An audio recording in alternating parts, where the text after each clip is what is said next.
What's up guys, Jivan back with another video. If you watch my videos a lot, you know that I vouch all the time for learning new high ground retakes and new build moves. But while I vouch this all the time, I really haven't learned many new things myself recently. So I said today was the day and I went out and started practicing these 10 new moves. Now keep in mind, these are going to be pretty advanced moves, but for each of these building techniques, I give you easier options as well. So I'll give you an easy one and then the full hard one that I was learning. That way, all of you guys can benefit from this video. Please consider hitting that like button, subbing if you're new, using code JivanTV, and let's hop into it. Timestamps are down below if you want to skip around between the retakes. The first move of the video is an elevated side jump high wall. An elevated side jump means when you do the side jump, you're landing on top of a ramp. So you can see right here, I'm landing on top of this ramp. And the reason that's useful, for the longest time, I was like, this is really tough to do. I don't even think it's worth the trouble learning. But in reality, it gets you up layers faster, so then you can box the people like a fish even sooner. So win-win. Like I promised you guys, for each of these retakes, I'll include easier options for those of you that aren't quite at that level yet. So to start out, a good thing to practice would just be doing an elevated side jump, where you side jump around a cone and land on top of your floor and ramp. After you learn that, you can practice placing the walls through the cone before doing the side jump. And then lastly, after doing all that, you can practice placing walls while you're in midair of your side jump as well. Follow those steps and you'll be so close to being able to do that harder version. So this kind of builds off that first one, and I think a lot of you guys probably already know how to do this. But for some reason, I was just never able to do this. I just never practiced it. What I'm talking about is when you do a high wall and you make this window edit from below, I never place that cone underneath this one right here. So build move number 2 is just doing a high wall with the full piece afterwards, instead of just getting that top cone. And like you just saw, you can pair it up with the move that we just learned at the start of this video. Now, if that high wall is a little bit too difficult for you, you can practice doing this. Just practice doing a side jump and placing a single wall above you instead of 2 walls, just like you're seeing on screen. That's a really good move for piece controlling somebody that's 1 layer above you. If they're on top of that cone when you do the side jump, you can box them up. Now, move number 3 is actually not that hard to do, but I feel like this could be a great addition for when you're ramp pushing the opponent. The issue with mantling is that when you mantle, you're exposed for a few seconds and can't build. But if you're mantling up like this, try placing a ramp before pressing the mantle button. Place builds to protect your angles before you press that mantle button, and it could help you out. If you guys struggle to do it with the high wall, here's something you can practice to kind of build your way towards it. Now get ready for this one. Move number 4 is a way to take instant high ground for when you're boxed up and they're above you. This could be so sauce, bro. Let me break it down for you. When you edit out here, you place a floor, ramp, and floor. If you jump in the right spot, you'll be pushed up an extra layer. From there, I do a thwifo cone and then a cone flip to finish it off, and I'm up like 4 layers in the matter of a second. This isn't an easy retake, it'll take a lot of practice, but here's a stepping stone to help you get to the point where you can do it. Simply practice doing the floor, ramp, floor from simply jumping off cone after cone. Try not to jump when you're on top of the cone because that makes it too easy. Just practice kind of getting halfway down the cone and then jumping. Once you get the hang of this, start practicing it out of a box. And then once you can do it out of a box every time, that's when you want to start trying to do the protected stuff afterwards. Now, if you're ever in a situation where the opponent is on this cone, pro players always go for this side jump, just like this. From there, they can cone the enemy and full piece them or take high ground. The most important thing about this move is you gotta aim for that high wall first so that you block their shot. I see every single pro player do this move all the time, which means it's a really optimal move,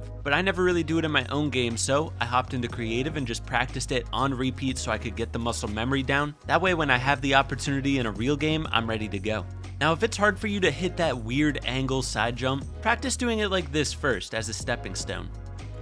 Next up, we have one of the most useful things to learn in the game. I'm sure you guys have seen me talk about these cone flips before. It's basically a way of doing 90s while perfectly protected from above. What I've been trying to do recently is practice switching up my directions while doing the cone flips. This means flipping the cone the opposite direction, jumping out of the cone flips in certain ways for piece control, and really just switching directions throughout a fight while cone flipping. If you can master this, you can basically just go any which way you want while perfectly protected. For example, right here, you can do a complete 180 while doing the cone flips. Getting these awkward cone flip angles down has helped me out a lot. If you guys are still struggling with cone flips themselves though, you should just start with the simple 90 cone flips, which I'm showing right here. You edit the cone up, place a wall and cone above it, grab the cone, reset it, and then do the edit while jumping. That's how you do the simple cone flip. You can do this repeatedly for infinite amount of times, and just full crank up to high ground perfectly protected. If you don't already know how to do cone flips, I would say that is the #1 retake that you should learn.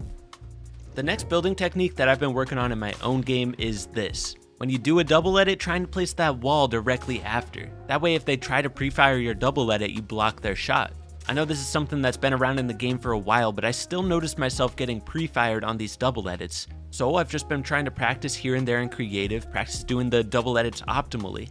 You can do it like I've been showing on screen, where you double edit the right side of the cone and floor to set up a right hand peek. That way if they do try to challenge you, you can take the right hand peek on them and you'll have the more optimal shot, so you'll most likely win the trade. That's one way, but they can still jump up and surprise you sometimes, so the better way is to always try to block with the wall. I'm trying to get that muscle memory down. From there you would just edit a window and practice taking a peek through the window. Next thing that I've been trying to practice a little more of, especially this season, is boosting myself with slides. Now, you can't just slide on a level surface and have a boost, but if you slide down ramps or slide down cones, you do get a slight boost, and this is really useful in cash cups. So something that I'm trying to get to be just second nature is being able to flip ramps and slide immediately after I flip it, just to get little boosts. It's pretty much like the EJ dash, like you get a little boost every time you did the EJ dash. It's the same thing for this ramp flip slide. And additionally, sliding after sprinting. You can boost your tunnels in endgame like crazy if you do a quick sprint and then slide afterwards. Same thing with sprinting while ramp pushing somebody, that can boost you like crazy.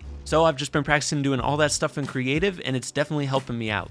Build move number 9 is this little retake right here. Let's say the enemy's in front of you when you're building up at them, you can do this to get up 4 layers really quickly and just have immediate high ground on them. This is another one that could be useful in a game. You're ramp rushing the opponent, they're right in front of you. You do this retake, you could get above them really quickly, and it's perfectly protected from the front. I don't have any easier examples of this one because it is kind of similar to ones that we talked about at the start of the video. So we're just going to go on to the next one, which I think is really useful. I'm sure somebody else in the community has done this before, but I call this the high wall 90. You can place the high walls on the right or left side of you, but it completely blocks your upper angles. Whichever direction the enemy is, you just swing those high walls up and they won't have any visibility on you. This could be a good way to get piece control while doing 90s, but also it's just a really good way of taking height. The biggest thing about these 90s is that when you're doing them, you don't need to place floors. In fact, if you place floors, you're going to mess up a lot because the floor is oftentimes going to place above you. Literally just swing the walls up and then land on a ramp. I did this in a scrim the other day and it worked pretty well. Here's the clip right here. Spray out. Wait. 66, Yeah, 38 go. white, go, go, go, go, go.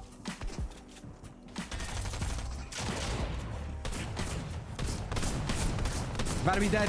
And then the easier version of this retake is if the opponent is behind you, you can do this form of 90s. I call it protected 90s. The key is you swing that back wall into position first so that the player behind you and above you doesn't have an angle. It's like a slighter version of the high wall 90s. That was very, very useful. That's the last retake of this video. I hope this helped you out. If it did, be sure to hit that like button, sub if you're new. Use code JivanTV and I'll catch you in the next one. Peace.